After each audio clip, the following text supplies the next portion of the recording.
Exatamente. No momento em que você está assistindo esse vídeo, tá todo mundo virado no Moi de Coentro, correndo para cima e para baixo, nas ladeiras de Olinda, indo para o Galo da Madrugada, aqui em Recife, o maior bloco de rua do planeta.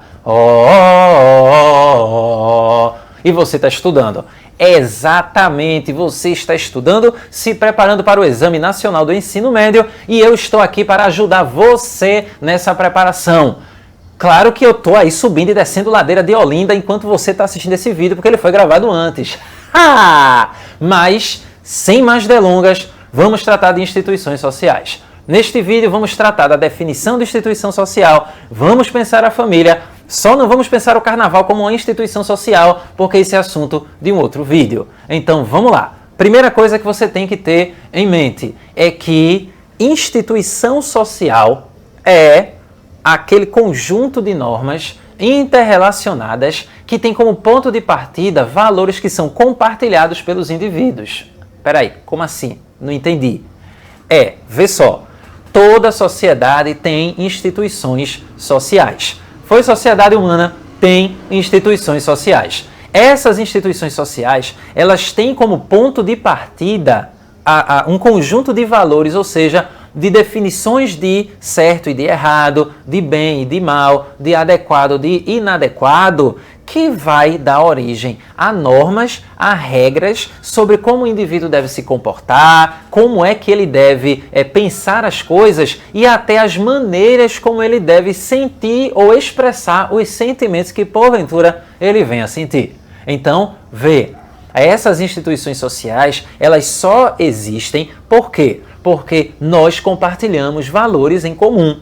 É esse compartilhamento de valores que faz com que essas regras elas sejam aceitas. E elas são aceitas e reproduzidas por quê? Porque elas garantem a quem as aceita e as reproduz a segurança e a estabilidade para viver. Ou pelo menos a aparência de segurança e de estabilidade.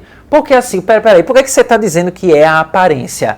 Porque vê, a sensação de que se vive uma vida estável e segura faz com que a gente acredite que aquelas regras possibilitam isso, impedindo assim o colapso da sociedade. Então, você tem a regra, eu obedeço a regra, porque eu obedeço a regra, eu garanto a minha segurança social, a estabilidade da minha vida. Então, o que é que eu faço? Eu não só continuo agindo daquela maneira, como além de continuar agindo daquela maneira, eu também regulo as pessoas que estão ao meu redor, fazendo com que elas também cumpram aquelas regras e aquelas normas. Uma vez entendido que as instituições sociais estabelecem normas e regras e afins, é importante você considerar que a família, sendo uma instituição social, ela tem um papel de propagar e de transmitir esses valores. Isso faz com que as famílias tenham um papel fundamental na manutenção da ordem social, na manutenção da ordem vigente. Daí essa fala muito presente, principalmente nos últimos tempos no Brasil, de você ter a defesa da família tradicional brasileira. Defender a família. Veja, você está juntando ali a família e a tradição. Tradição e família andam juntos nesta forma de ver o ordenamento social. Por quê? Porque tradicional é aquilo que é construído como fundante na segurança e também na sensação não só de segurança, mas de estabilidade de tudo que existe. É tradicional por quê? Porque sendo repetido, sendo reproduzido continuamente, deu certo. O que não quer dizer que deu certo em sua plenitude, aquele negócio perfeito e tal. Se for pensar, a perfeição é difícil de ser atingida. E quando se trata de ordem social, quando se trata de relações sociais, aí é que você não vai ter essa perfeição mesmo. No máximo você vai ter o quê? Um tipo ideal. É você pensar que aquele modelo é o modelo perfeito, é o modelo que dá conta de tudo. É o modelo, mas isso é o que ele é, apenas um modelo. Por isso que quando a gente está diante dessas definições, essas definições, elas devem ser o ponto de partida para a gente pensar a sociedade, para poder pensar essas relações, fazendo com que o contato com essas relações sociais, ou melhor, o contato com o conceito e a aplicação dele na observação da vida social, faça com que a gente consiga ampliar o nosso entendimento das relações que a gente estabelece para também alterá-las. Então, vamos lá. Se eu tenho as instituições sociais como conjunto de normas que são interrelacionadas e que garantem a manutenção e a reprodução da vida social a partir da sensação de segurança e de estabilidade, se a família é uma instituição social, qual é o papel dela nesse processo? Antes de qualquer coisa, é importantíssimo você ter em mente o que danado é família e o que danado vem a ser família a partir do olhar sociológico. Vamos lá. Se eu perguntar para você, provavelmente você já deve ter aquela história marota de família, né? De dizer, gente, família não presta nem na foto. Por quê? Porque na foto sempre tem aquele cara que coloca aqueles 2 chifrinhos assim na cabeça e tal, e aquela foto bonita, às vezes, esconde um conjunto de aperreios, né? Quem não tem uma história como essa? Entretanto, para a gente poder pensar a família, a gente tem que desnaturalizar a família. Como assim desnaturalizar a família? A gente tem que pensar a família com um olhar sociológico, quebrando a ideia de que famílias sempre existiram e sempre existiram da maneira que nós temos contatos com ela. Não, famílias fazem parte de um processo que é histórico. Elas devem ser contextualizadas no tempo e no espaço, procurando entender quais as formas coletivas de pensar, de sentir e de agir no contexto das famílias que nós estamos estudando. Então, pensar a família desnaturalizando-a é um passo crucial, inclusive, para alterar a maneira como nós nos relacionamos com os nossos familiares. Então, vamos lá, vamos começar pelo conceito. Anthony Giddens, sociólogo importantíssimo da contemporaneidade, ele dá uma definição de sociologia uma definição sociológica de família, que é o quê? Família é o grupo de pessoas diretamente unidas por conexões parentais, cujos membros adultos assumem a responsabilidade pelos cuidados das crianças. Essa é a definição do Anthony Giddens. Pois bem, se a família é esse grupo de pessoas diretamente unidas por conexões parentais, é importante você considerar o que vem a ser os laços de parentesco. Laços de parentesco dizem respeito à conexão entre indivíduos que existe porque houve casamento ou há uma descendência ali. Peraí, como assim? Vamos pensar um negócio. Esses laços de parentesco dizem respeito a como minha tia é considerada, ou melhor, por que Dona Quitéria é minha tia? Ela é minha tia porque ela é irmã da minha mãe.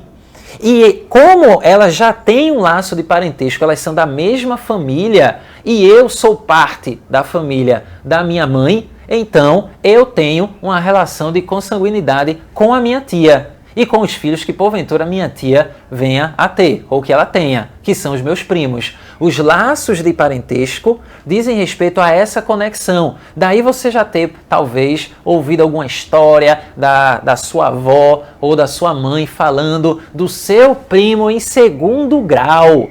Ou uma frase que pelo menos eu ouvi muito, que era: lembra de Joãozinho? Que Joãozinho? Joãozinho, rapaz, teu primo, filho de tua tia Quitéria.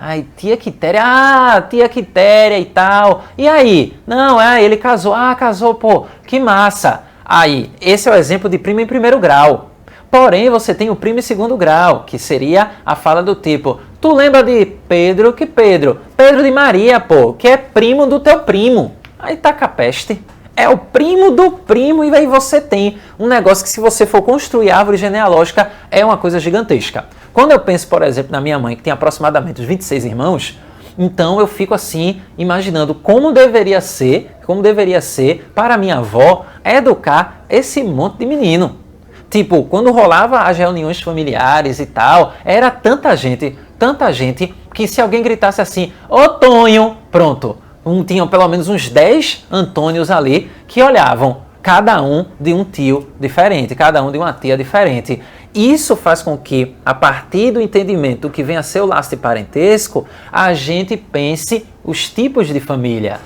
Considere que pensar em tipos de família tem uma finalidade que ela é didática, que ela é o ponto de partida para a pesquisa sobre a sociedade. É como se fosse um tipo ideal, é o ponto de partida. Então, toda a classificação que se faz, e tratando deste vídeo que é sobre família, tem a finalidade de ser um ponto de partida para analisar esses arranjos, como eles são efetivamente no tecido da sociedade. Então, o primeiro tipo de família classificado é o da família tradicional. Famílias tradicionais se caracterizam, como foi o meu exemplo aqui, por uma grande quantidade de gente, sendo que essa grande quantidade de pessoas mora no mesmo lugar.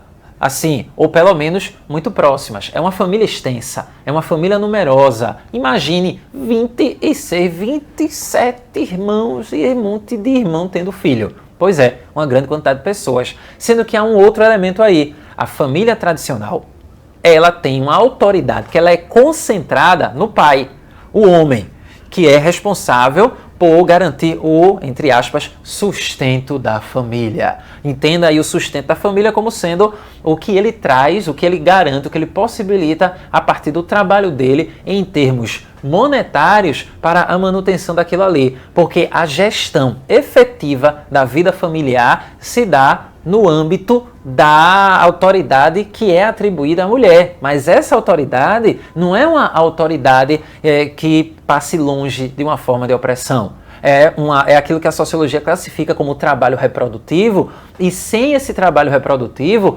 muito do mundo que a gente conhece, ele sequer existiria. Então, as mulheres da família ficavam às atividades de garantir a sobrevivência, estar ligado à higiene, limpeza, ao cozimento de alimentos, a cuidar da despensa. Em uma família patriarcal, você vai ter uma grande quantidade de pessoas que vão servir, que vão se submeter à autoridade do homem. As mulheres havia apenas o âmbito do lar. E assim, apenas já é muita coisa, considerando o trabalho que precisava ser realizado. A partir daí, retomando a ideia de que essas classificações têm que atentar ao tempo e ao espaço o qual estamos tratando, à medida que as transformações vão acontecendo no mundo ocidental, com destaque para o contexto da Revolução Industrial, então as famílias elas passam a sofrer algumas transformações, o que vai levar a uma classificação sociológica de famílias nucleares, como sendo aquelas famílias que já não têm uma grande quantidade de pessoas, mas que têm um núcleo específico, um núcleo estabelecido. E aí você vai ter o pai, né, o homem, a mulher, a esposa e os filhos e filhas, sendo que você pode ter filhos de outros casamentos, porque aí você já tem a possibilidade do divórcio, o que não quer dizer que essa maior autonomia para mulheres, inclusive no âmbito do trabalho fora do lar, tenha feito sumir a opressão sobre elas. Você vai ter, a partir daí, nesse contexto da família nuclear, uma dupla jornada de trabalho. Quando a mulher trabalha fora de casa, ela também trabalha dentro de casa e se cobra dela não só o trabalho externo, mas também esse trabalho reprodutivo, aquilo que no comum se diz, olha, ela trabalha fora, ainda cuida dos filhos, limpa a casa, é uma esposa maravilhosa. O que a gente precisa ter em mente é a desnaturalização desses olhares, dessas formas de pensar, porque isso é fruto de um contexto histórico.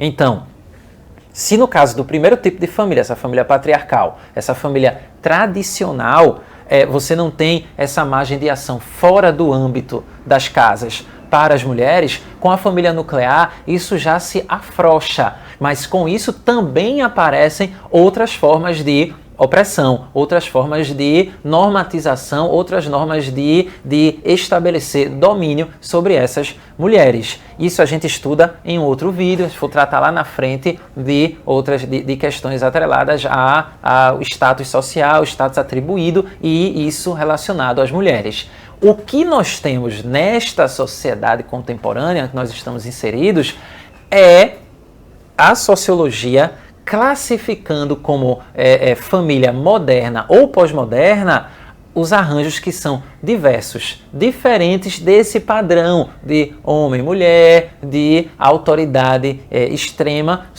a partir do homem. A família moderna ou pós-moderna, também chamada de família contemporânea, é a família que você tem uma diversidade de arranjos que você vai ter uma família que você tem, por exemplo, 2 homens, 2 mulheres.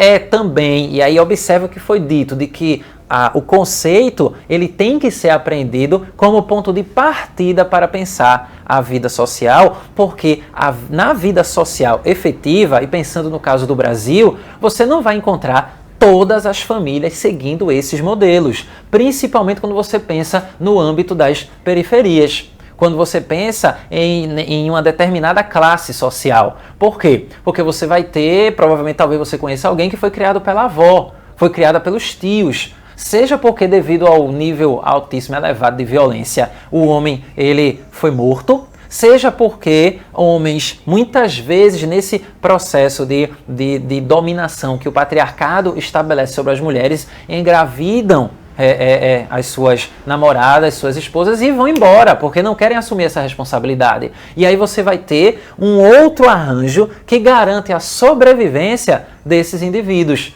Então, a família moderna, pós-moderna ou contemporânea é a família que talvez se aproxime efetivamente da maneira como os indivíduos estabelecem arranjos na sociedade para garantir a sobrevivência. É por isso que, mais uma vez, eu digo para você, é um conceito, é um tipo ideal, é o ponto de partida para olhar a sociedade e esse olhar é um olhar que tem que ser desnaturalizado, sempre problematizador, sempre entendendo esses arranjos familiares como sendo parte de um ordenamento que é situado no tempo e no espaço. Então eu tenho que considerar o local, eu tenho que considerar a classe social, eu tenho que considerar uma conjuntura inteira antes de efetivar um juízo sobre o que eu estou estudando, principalmente porque a sociologia ela não se baseia em o que eu acho ou o que eu penso, mas a partir de conceitos,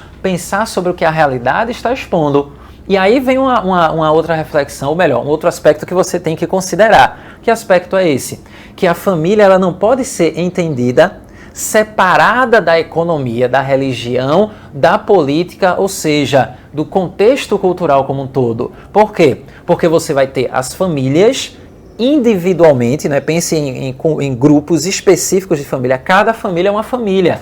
Cada família tem regras, tem formas de comportamento que lhes são próprias. Quem nunca, né? Olhou para a família, porque a família do vizinho é feito a grama, é sempre mais animada, é sempre mais verde. E aí você pensa, quem nunca, né? Aí eu queria que a mãe de fulaninho fosse minha mãe, ela é tão mais legal. Aí fulaninho olha para você e diz, legal para tu, né? Porque para mim, vixe Maria. Então, cada família tem normas, tem regras que lhes são próprias. Entretanto, mesmo essas regras que são específicas não devem ser desvinculadas do contexto em que aquela família está inserida. Então você vai ter um olhar que é micro e um olhar que é macro quando a gente se refere à família. E aí é nessa conjuntura que você deve considerar. Família deve ser pensada a partir de questões de classe, questões de religião, questões de política. Por quê? Porque tudo isso afeta diretamente a maneira como as pessoas inseridas no contexto familiar vão se relacionar. E aí o que é interessante você considerar, sendo a família ligada a os laços de parentesco ligados, né, essa conexão que se estabelece entre indivíduos, seja por via sanguínea ou por descendência ou casamento, então cabe pensar o casamento. Casamento pode ser classificado por um conceito, né? Casamento é um homem e uma mulher que se casa. Beleza. Então, ok, pensando nessa definição mais clássica. Sociologicamente, casamento pode ser entendido como a união sexual entre indivíduos adultos e esta união ela é socialmente reconhecida e aprovada. O casamento, por sua vez, tem formas de acontecer. E aí você vai ter a monogamia e a poligamia. A monogamia, bom, isso aí é autoexplicativo, né? A monogamia é um indivíduo que se casa com outro indivíduo. No caso da chamada família tradicional, você vai ter um homem casado com uma mulher. Já a poligamia, geralmente, veja, isso é muito importante, presta atenção. Geralmente se fala de poligamia considerando poligamia como sendo uma coisa só. Um homem com várias mulheres ou uma mulher com vários homens, mas não é. Poligamia é o termo que dá conta das uniões entre indivíduos, socialmente reconhecida essa união, que pode se dar no âmbito de um homem para várias mulheres, de várias mulheres. Vixe, menino, que o negócio embaralhou. Eu vi agora passando um monte de gente assim na minha frente, né? A poligamia, retomando, a poligamia pode se subdividir em poliginia e poliandria. A poliginia, que geralmente é chamada de poligamia, mas é um tipo de poligamia, a poliginia é o relacionamento de um homem com várias mulheres. Considere que só é efetivamente poliginia se essa relação ela for estabelecida socialmente, reconhecida, aprovada pela sociedade em que ela acontece. E quando a gente trata da poliandria, nós estamos tratando da mulher que estabelece relações, conexões com vários homens. E tudo isso tem a ver com o contexto em que elas estão inseridas, o contexto em que essas pessoas estão inseridas. Então veja, você vai ter a família que está ligada, que se compõe dessas conexões em que os adultos eles são responsáveis pelo cuidado das crianças e essas relações de cuidado estão ligadas ao parentesco e o parentesco pode se dar via descendência ou casamento, podendo ser o casamento monogâmico ou poligâmico. Sendo poligâmico, ele pode ser um casamento poligínico ou poliândrico. Poligínico, um homem com várias mulheres, e poliândrico, uma mulher e vários homens. Considere, lembre sempre disso, tem que considerar o contexto. Então, você olhar e dizer assim, menino fulaninho tem várias namoradas, ele é um polígamo. Não. Tem um nome bem prático para isso. Aqui em Recife é safadeza. É safadeza. Se for parte do ordenamento social, se o Brasil permitisse, via lei, casamentos poligâmicos, aí você poderia usar o termo, é uma relação poligâmica. Sendo poligâmica, ela é poligínica. Entende? Veja a importância do conceito.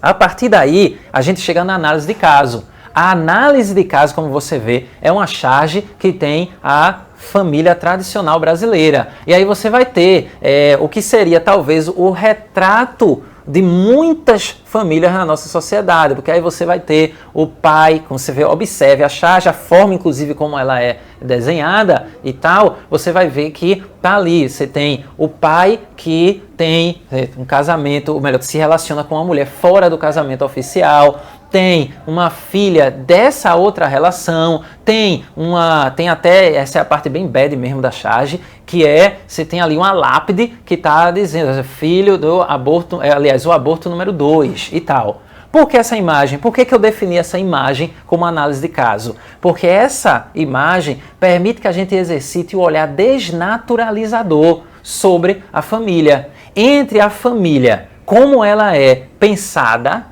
como ocorre essa abstração de família e a família efetiva, você vai ter provavelmente um bocado de famílias que você conhece que vai ter pelo menos um ou dois aspectos dessa charge que está aí.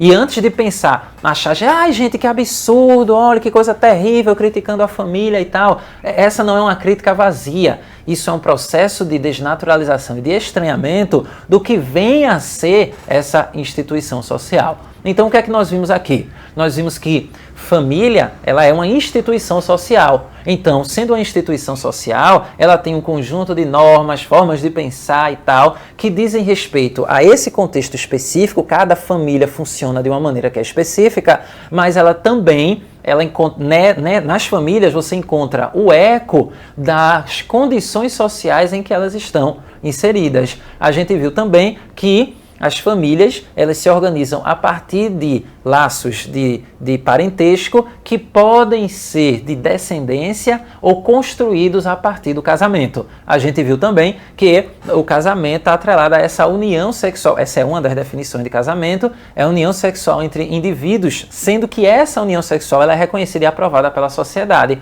E vimos também que os casamentos eles podem ser monogâmicos e poligâmicos. Porém, o que parece predominar nas sociedades são os casamentos monogâmicos. Porém, o casamento poligâmico pode se subdividir em casamentos poligínicos, um homem para várias mulheres, e casamentos poliândricos, uma mulher para vários homens. Entretanto, isso atende à respectiva sociedade que se esteja a observar. Gostou do vídeo? Rapaz, se inscreva, curta, compartilhe, me siga no Instagram, vez ou outra tem ali um textinho atrelado a reflexões sobre a vida social, reflexões filosóficas, ative o sininho para receber as notificações e o mais importante disso tudo, pense familiarmente sobre tudo isso.